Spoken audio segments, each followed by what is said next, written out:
खैबर पख्तूनख्वा के बेशतर अजला में मानसून बारिशों का सिलसिला शुरू हो गया है। पेशावर और गिरदोनवाह में गुज़िश्ता रात से मूसलाधार बारिश का सिलसिला वक्फे से जारी है। हालिया बारिश के बायस गर्मी का जोर टूट गया। तेज बारिश के बायस शहर की सड़कें तालाब का मंजर पेश करने लगी और नाले उबलने लगे। बारिश से मौसम खुशगवार हो गया और फिजा निखर गई। एक जानिब पेशावर के शहरियों के मुरझाए चेहरे खुशी से खिल उठे और वो बारिश से लुत्फानंदोज होने के लिए सड़कों पर निकल गए। दूसरी जानिब बारिश के बाद मौसम तो खुशगवार हुआ, लेकिन कुछ सड़कों पर पानी भी जमा हो गया, जिसकी वजह से दुश्वार गुजार रास्ते होने के बायस न सिर्फ ट्रैफिक को गुजरने में परेशानियों का सामना करना पड़ा, बल्कि शहरियों को भी मुश्किलात पेश आईं। आखिरी इत्तला तक पानी की निकासी के लिए मुतालिका हुकाम मुसलसल चश्मपोशी बरतते रहे। महकमा मौसमियात के मुताबिक सूबे के बेशतर अजला में मजीद मूसलाधार बारिश का इम्कान है। शदीद बारिश की वजह से मकान और फसलों को भी नुकसान पहुँचा है। मुख्तलिफ शहरों में बादल बरसने के बाद बिजली मुअत्तल हो गयी, जिसके बायस शहरियों को शदीद मुश्किलात का सामना करना पड़ा। महकमा मौसमियात ने आइंदा 24 घंटों के दौरान मजीद बारिशों का इम्कान जाहिर किया है। इस मौके पर एक नौजवान शहरी ने कहा,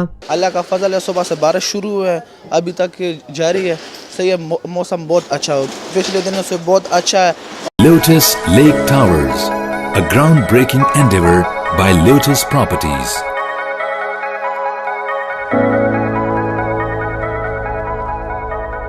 मुल्की, बैनुल-अक़वामी, समाजी, सियासी, तिजारती, सकाफती, तफरीही, मालूमाती और खेलों से जुड़ी हर छोटी बड़ी खबर का मरकज TNN TV।